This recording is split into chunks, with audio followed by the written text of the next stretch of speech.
Okay. So as you're getting into your late teens, now you're getting kind of deeper with your mafia connections. Still not yet. We're actually fighting against the mafia kids. Uh-huh. But because I'm taking action out of this office, I find out it's Nicky Carrazzo's office. And it's across the street from Fat Andy Ruggiano's house, who, if anybody knows who that is, he was Albert Anastasia's first #1 bodyguard and was straightened out by Albert Anastasia. Considered a Mad Hatter for his time. He used to do suicide missions. That means killing somebody during the day in broad daylight. And Murder Inc., he was around all of that. And he lived right across the street. And one of his sons was a knockaround guy in the life, and the other son was a legitimate tough guy who used to have a huge pop business that was just wrapping up in that park at the time because they were chasing drugs out of the park at this time when I got there at 14. Okay.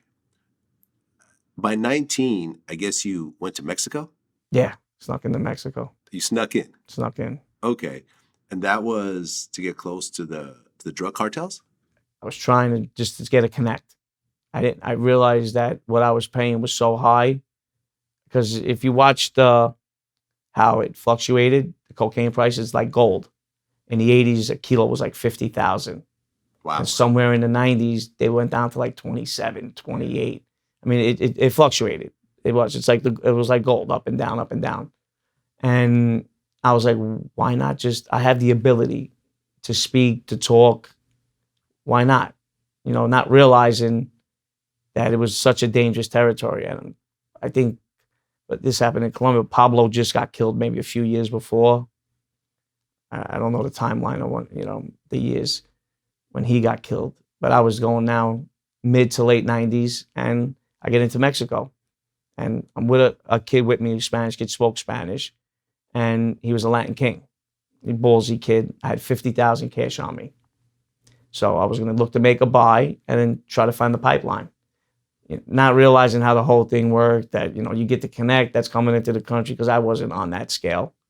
Talking about 1,000 kilos a month, maybe 100 kilos a week at minimum. And I was striking out, and I get close to Juarez. And hearing stories, there's no internet. You only, newspaper articles, maybe a couple news, you watch the news a little bit, a couple, stories on the news. Not knowing how terrible and how bad the area was that the cops didn't even go in there. Worse than any ghetto or hood that New York or any of the cities that we come from could ever have. So I almost make it into Juarez.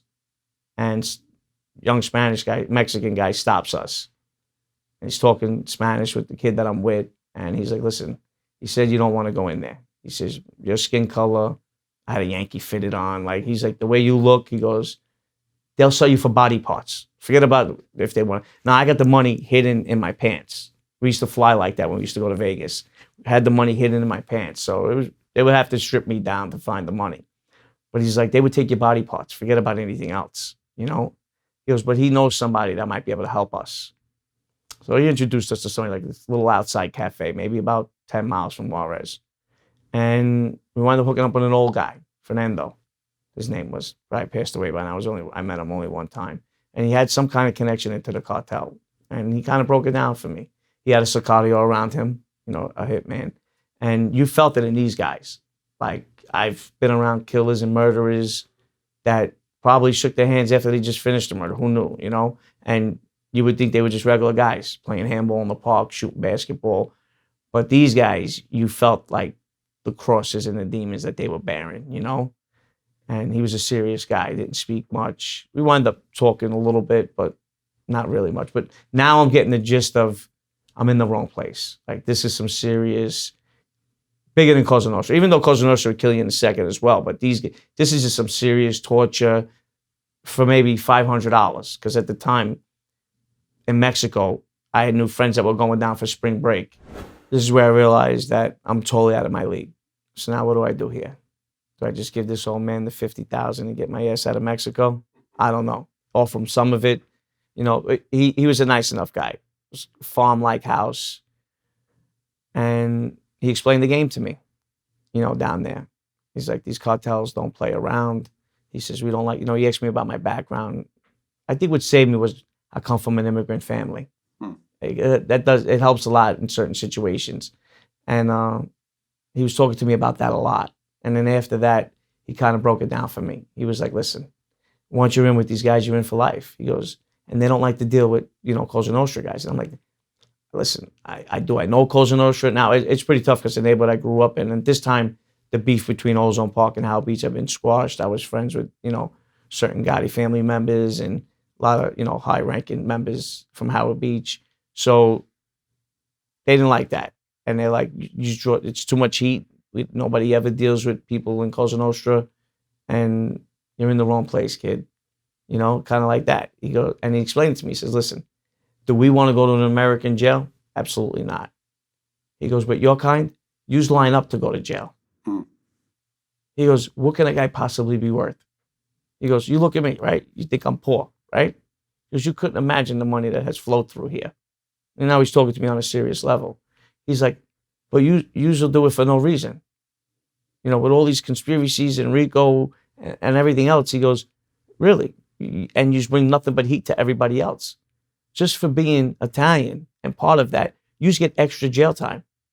He goes, guys here in Mexico, they don't want to go to jail at all in America, which I could never understand because the jails there are horrible. But so he explains it to me. He goes, you get into this business, you get away from Cosa Nostra, you move away. Say you move 100 kilos a week, right? You're going to get a longer run than you'll ever get doing anything with Cosa Nostra.